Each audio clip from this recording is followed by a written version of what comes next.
আরে বাবা, আরে বাবা, একবারও ভেবে দেখেছিস আমার দা ঠাকুরের কেন এই পাগলপানা অবস্থা? জেদ জেদ।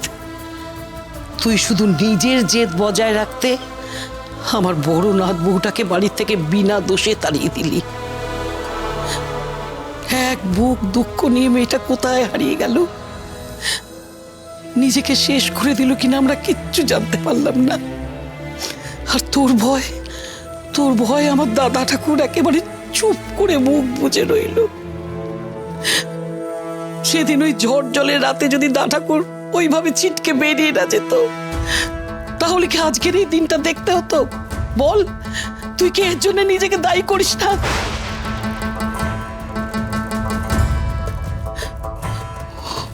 অনুশোচনা, বড্ড অনুশোচনা হচ্ছে না রে? তোর সত্যি অনুশোচনা হচ্ছে?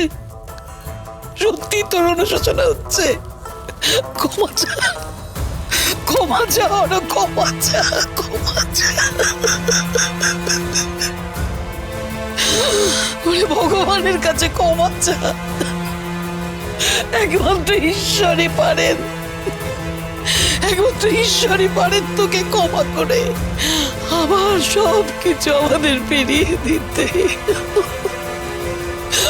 ক্ষমা চা, ওরে ক্ষমা চা, ওরে ক্ষমা চা।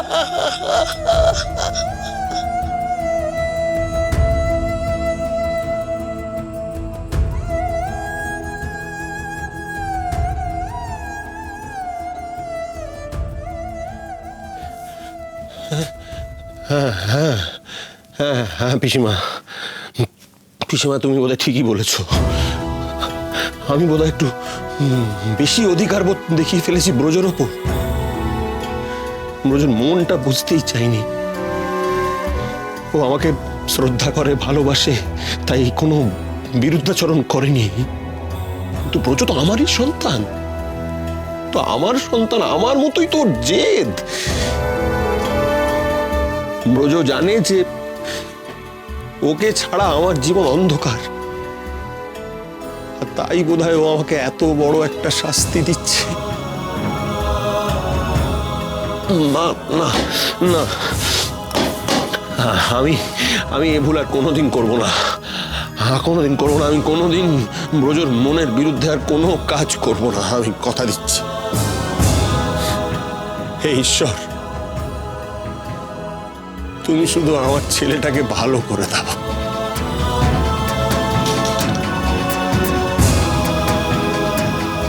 ওকে কেড়ে নিও না,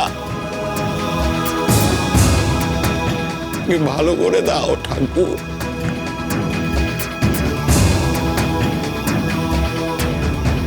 ওকে ভালো করে দাও।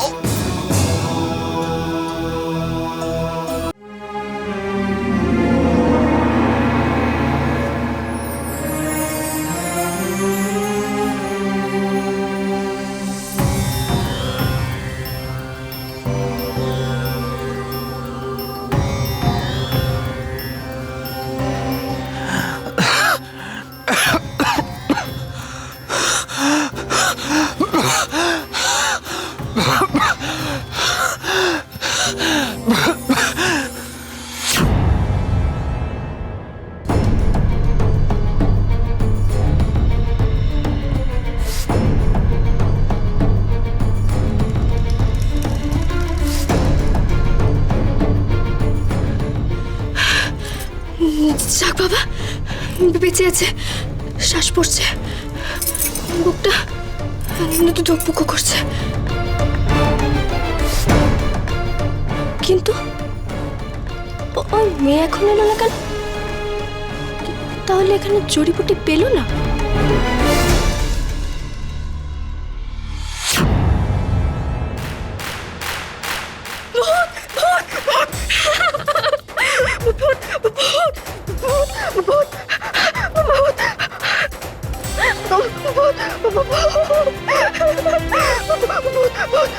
কি করছিলে তুমি?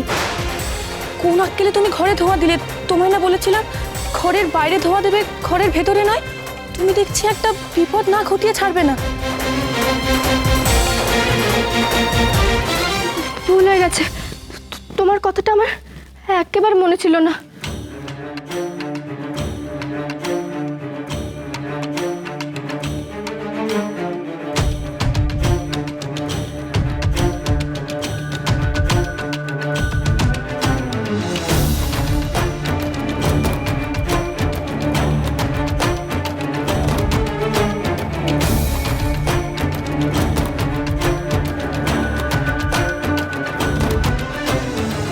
শোনো গিন্নিমা, আমি তোমার স্বামীর এখন চিকিৎসা করব, আর খানিকটা ওষুধ রেখে যাব, যেটা যেটা তোমার স্বামীকে খাওয়াতে হবে। আর খানিকটা আমি ওষুধ খাইয়ে দিচ্ছি আর প্রলেপ লাগিয়ে দিচ্ছি। দিনে 3 বার সেই প্রলেপ আর ওষুধ খাওয়াতে হবে। কি মনে থাকবে তো? কেন থাকবে না? খুব থাকবে। আমি ওনার ঘরণী গৃহিণী, আমার মনে থাকবে না তার কার থাকবে শুনি?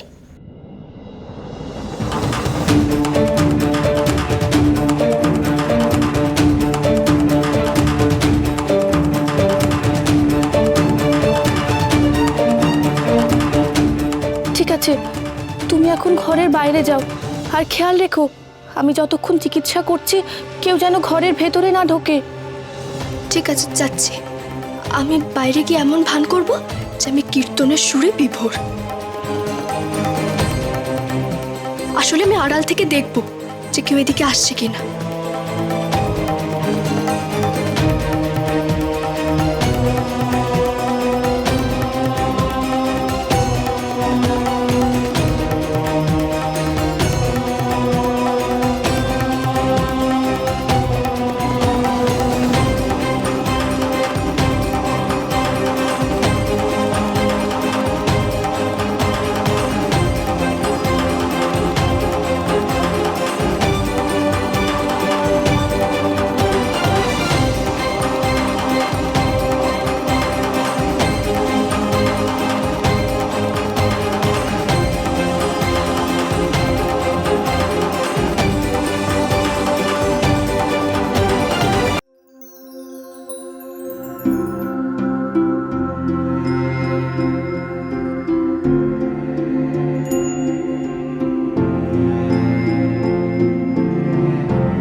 করুন, ওষুধ খাওয়াবো।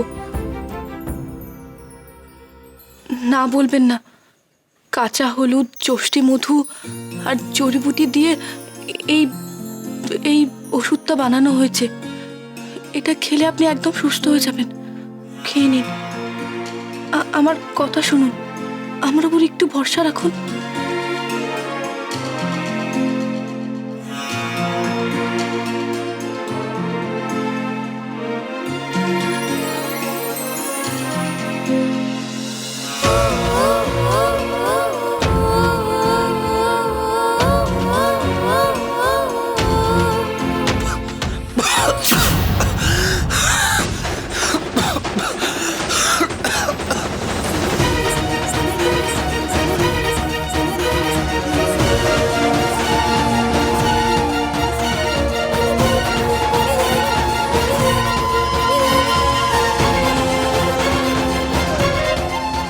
জড়িবুটিটা মুছে ফেলবেন না, এই প্রলেপি ওর জীবন ফিরিয়ে দিতে পারে। রোজা, কি খাওয়ালে বাচ্চা তুমি? এইরকম ভাবে বমি করছে। কার ষড়যন্ত্রে তুমি এ কাজ করলে? বলো বলো, ঘোমটা সরাও।